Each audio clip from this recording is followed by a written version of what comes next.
현재 전 세계 각종 언론이 한국을 조명하면서 긍정적인 기사를 내보내고 있는데 유독 한 나라가 화가 났다고 하는데요. 왜 그렇게 화가 났는지 그 이유에 대해 알아보도록 하겠습니다. 우선 미국의 블룸버그 통신은 한국의 BTS 소속사인 빅히트 엔터테인먼트가 상장한 소식을 보도했습니다. 일본 공영방송 NHK는 이날 정오뉴스에서 남성 7인조 아이돌 그룹인 BTS 소속사가 코스피 상장 직후 한때 공모가의 2.6배인 주당 35만 1,000원까지 올라 시총이 11조 8,800억 원대를 기록하는 등 시장의 관심을 모으고 있다고 전했습니다.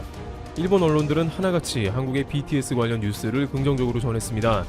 교도통신도 빅히트 상장 직후의 주가 동향을 전하면서 방시혁 대표가 기념행사에서 작은 회사에서 시작해 세계 음악시장 질서를 재편했다는 평을 듣게 됐다. 세계 최고 엔터테인먼트 기업을 목표로 하겠다고 각오를 밝혔다고 보도했습니다. 교도통신은 BTS 멤버의 병역 문제를 거론하면서 이들의 활동에 지장이 생길 경우 한국 경제가 타격을 받을 것이라는 얘기까지 나오고 있다고 BTS의 한국 내 위상을 전했습니다. 일본의 주류 일간지인 요미우리 신문과 마이니치 신문 등도 인터넷판 주요 뉴스 영역에 빅히트 상장 소식을 올렸습니다. 일본 최대 포털인 야후 재팬에도 톱뉴스 코너에 블룸버그 통신의 1호판 관련 기사가 배치됐습니다.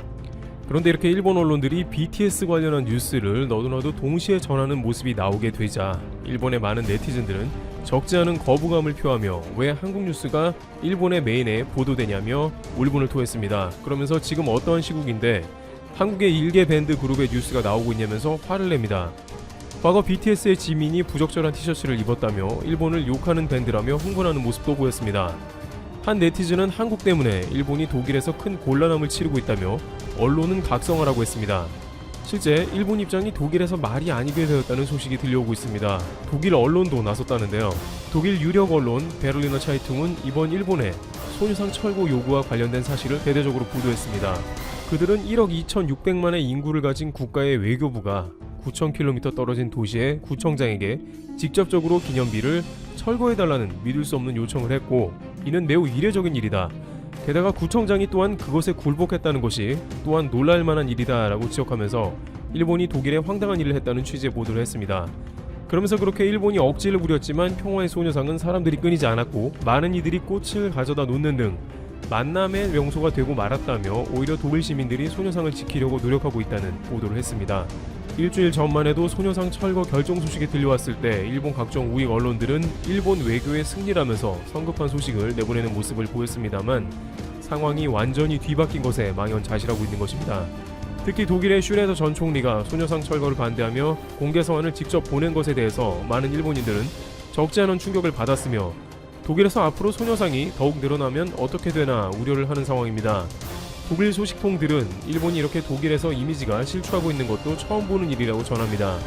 2013년 BBC 방송은 독일에서 설문조사를 했는데 독일인들은 일본보다 한국에 대해 훨씬 부정적이라고 대답했습니다만 이번 일로 인해서 일본에 대한 부정적인 이미지가 가속화된다는 전망도 나옵니다. 이에 관해 호사카 유지 교수는 스가 정권의 조급증이 이를 더욱 악화시켰다고 일침합니다. 스가 총리는 관방장관을 7년 8개월가량 지내며 아베 내각이 가장 욕을 많이 먹는 분야가 제대로 내각이 일을 하지 않고 있다는 것임을 누구보다도 잘 알고 있었다는 가운데 야심차게 일본 사회에서 서류에 도장 문화를 없애고 디지털 사회로 전환해야 한다는 주장을 하고 있습니다. 그러면서 은근히 자신은 아베와는 달리 일도 잘하고 모든 일을 빠른 속도로 추진한다는 의욕을 보입니다. 그렇게 다양한 일을 잘 해냄으로써 지지율도 높이고 오랫동안 총리 자리에 앉겠다는 계산도 들어갑니다. 그러다 보니 소녀상 같은 예민한 문제를 물밑에서 진행하던 일본 방식을 버리고 외교장관이 직접적으로 성명을 발표하는 실수를 저질렀다는 것입니다. 이는 오히려 소녀상이 홍보되는 효과가 생겼으며 많은 독일 진보 정치인들을 비롯해서 독일 시민이 들고 일어나 저항하게 되는 역효과를 낳은 것입니다. 이런 맥락 가운데 일본 사람들은 전반적으로 화가 나 있는 상황이며 BTS 뉴스는 보기도 싫은 것입니다. 게다가 BTS를 미국에서 연일 칭찬하고 있다는 것이 많은 일본인들의 심기를 건드리고 있는 국면입니다. 일본에서 빌보드 핫100 1위를 한 것은 수십 년 전에 단 한 번 있었던 이야기로 일본의 꿈이기도 합니다. 그런데 BTS는 빌보드 핫100 1위에 동시에 이름을 올리면서 일본을 제대로 자극했다는 후문입니다. 안 그래도 1위에 몇 주간 다이너마이트가 머물면서 많은 일본 우익들에게 근거 없는 공격을 받아왔는데 이제는 미국 가수들과 피처링도 해가면서 1위에 다시 이름을 올리면서 전의를 상실하게 만들었습니다. 한 일본 네티즌은 도저히 BTS가 그만큼 인기가 있을 만한 이유를 모르겠다고 한탄하는 모습입니다. 거의 모든 미국인들이 BTS의 이름을 알고 있으며 평소에 즐겨 듣는다는 사실 자체가 싫은 것입니다. 그런데 단순히 문화적인 측면뿐만 아니라 미국의 외교 정치권에서도 BTS를 옹호하고 있습니다.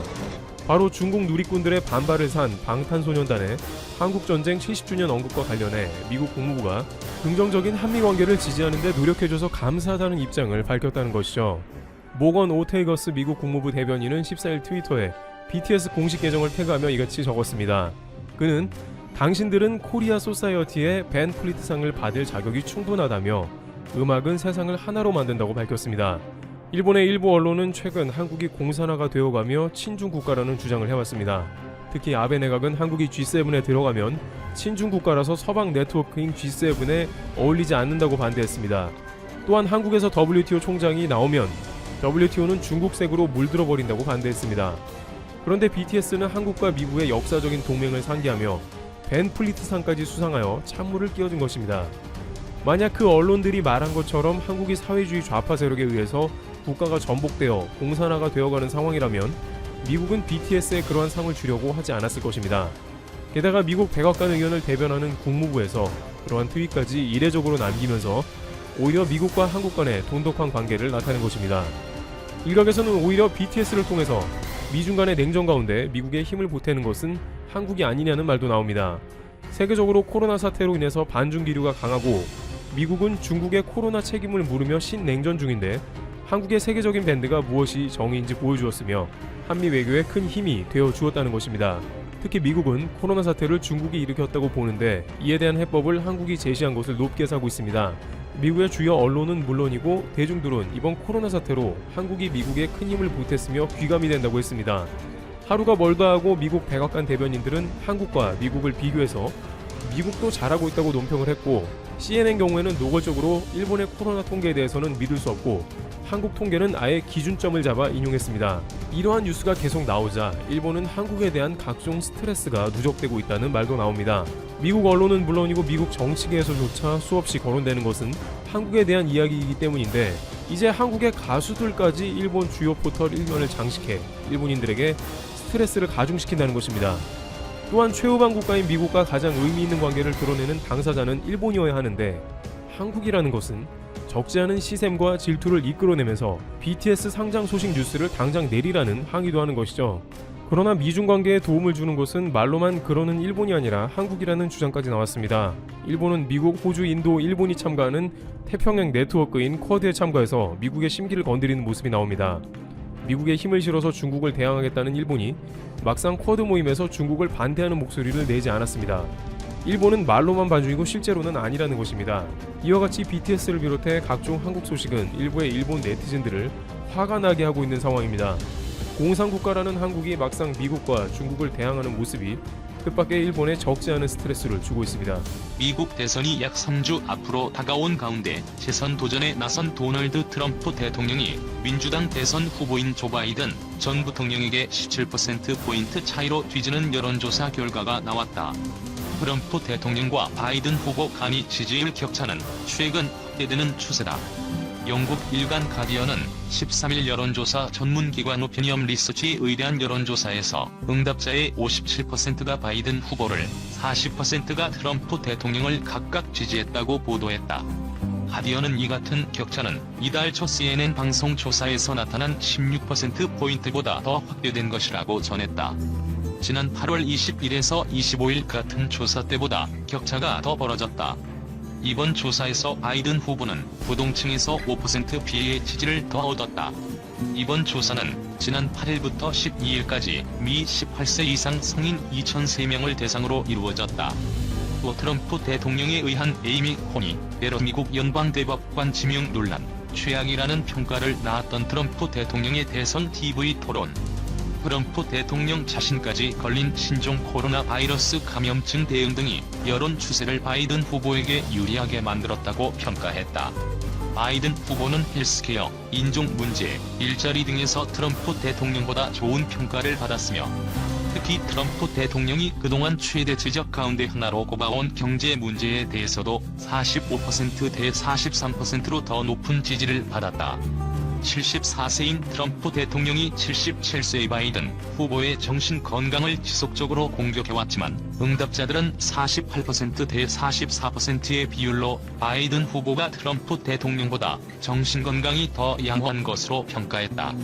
가디언은 특히 주요 경합주인 미시간, 펜실베이니아, 위스콘신주 등에서 2016년 대선에서 트럼프 대통령을 지지했던 유권자들 가운데 일부가 반트럼프로 돌아섰다고 전했다.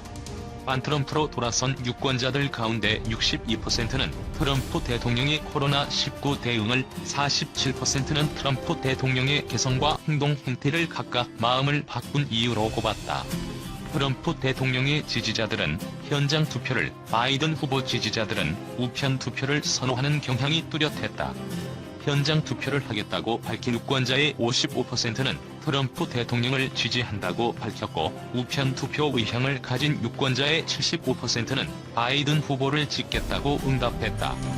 가디언은 이에 따라 오는 11월 3일 미대선 후 개표 초반에는 트럼프 대통령이 승리하는 것으로 보이다. 우편 투표 개표 상황이 진행되면서 결과가 뒤집어지는 현상이 나타날 수 있다고 전망했다.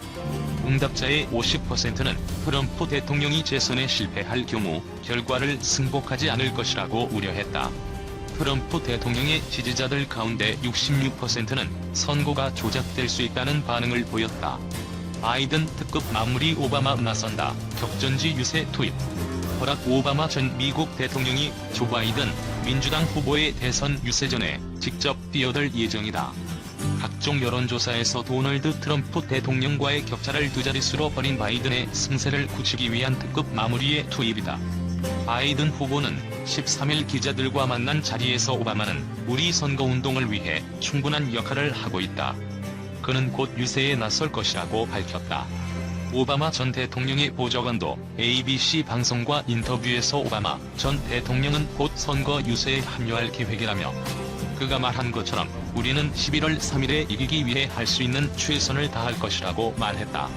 CNN은 오바마 전 대통령이 선거 전 마지막 2주 동안 격전지를 중심으로 표심 모으기에 집중할 것이라고 전했다. 오바마가 투입될 격전지로는 플로리다, 노스캐롤라이나, 위스콘신주가 유력하게 검토되고 있다. 세 곳 모두 2016년 트럼프 대통령이 승리한 곳으로 대선의 승패를 가를 경합주로 분류된다. 오바마 전 대통령이 직접 유세에 뛰어드는 건 여전히 어느 현직 민주당 인사보다 지지층이 강한 영향력을 갖고 있기 때문이다. 외신들은 오바마 전 대통령의 현장 유세가 선거 막판 민주당 지지자들을 투표장으로 이끄는 동력이 될 것이라고 평가했다. 바이든 캠프 측은 특히 오바마의 유세가 특히 아프리카계 미국인과 라틴계의 젊은 유권자층 결집에 도움을 줄 것으로 보고 있다. 2016년 힐러리 클린턴 당시 민주당 대선 후보의 패인 중 하나로 낮은 흑인 투표율이 거론됐는데 실패를 되풀이하지 않겠다는 얘기다. 오바마 전 대통령은 단독 유세는 물론 대선 직전 바이든 후보와의 합동 유세를 벌일 가능성도 있다. 다만 부인 미셸 오바마는 직접 유세에 참여할 계획이 없다고 CNN은 전했다. 오바마 전 대통령은 지난 4월 민주당 경선에서 마지막까지 남은 버니 샌더스 상원의원이 중도에 하차하자 12분짜리 영상을 공개하며 바이든 후보를 공식 지지하고 나섰다. 그는 당시 영상에서 가능한 한 빨리 선거 유세 때 보자라는 말도 남겼다. 이후에도 오바마 전 대통령은 주로 온라인 영상을 통해 바이든 후보를 측면 지원해왔다. 특히 지난 8월 민주당 전당대회에서 트럼프는 대통령직을 제대로 수행하지 못했고 마치 리얼리티쇼처럼 취급한다며 현직 대통령을 맹비난하기도 했다. 바이든 17%포인트로 앞서 이날 바이든 후보가 대선을 3주 앞두고 전국 여론조사에서 17%포인트 앞서고 있다는 여론조사 결과도 나왔다. 여론조사 전문기관 오피니언과 가디언이 10월 8에서 12일 미국 성인 2,003명을 대상으로 실시한 조사에서 응답자의 57%가 바이든 후보에게 투표할 의향이 있다고 답했다. 반면 트럼프 대통령에게 투표하겠다고 답한 응답자는 40%에 그쳤다. 가디언은 루스 베이더 긴즈버그 전 연방대법관 사망과 트럼프 대통령의 코로나19 감염 등으로 민주당 지지자들은 더욱 결집했고 부동층의 표심은 바이든 쪽으로 기울고 있다고 조사 결과를 분석했다. 미디 블롬의 바이든 승리한다고 한미 관계에 풀리진 않아. 미국 유력 외교 전문지 디플로맷에 조 바이든 민주당 후보가 대선에서 승리하더라도 한미 관계가 개선되리라는 보장은 없다는 취지의 기고문을 게재했다.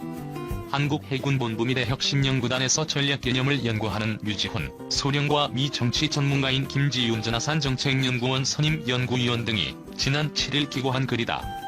기고문은 국제관계 분야의 석학인 조셉 나이 하버드대 석좌 교수와 로버트 저비스 미 컬럼비아대 교수, 미 중앙정보국 수석 분석관이었던 박정 브루킹스 연구소 선임연구원, 이밖에 일명을 요구한 오바마 정부 시절 국무부 고위 관리와 전 현직 주한미 대사 등의 인터뷰를 통해 작성됐다. 저자들은 이를 토대로 바이든 후보가 승리할 경우 현 도널드 트럼프 행정부의 일방주의는 약화하겠지만 수면 아래에 있던 또 다른 갈등이 부각될 수 있다고 분석했다. 대북 정책이 대표적이다. 정상 간 대화를 통한 톱다운 방식을 선호하는 도널드 트럼프 대통령에 비해 바이든은 북미 관계에서 원칙론을 강조한다. 이 경우 미 행정부가 지금보다 수위 높은 대북 압박에 나설 수 있어 대화를 중시하는 한국 정부의 입지는 좁아질 수 있다는 분석이다. 실제 바이든 후보는 트럼프 행정부의 대북 접근법을 비판하면서 전제 조건 없이 북한과 대화에 나서는 데 부정적인 입장이다. 저자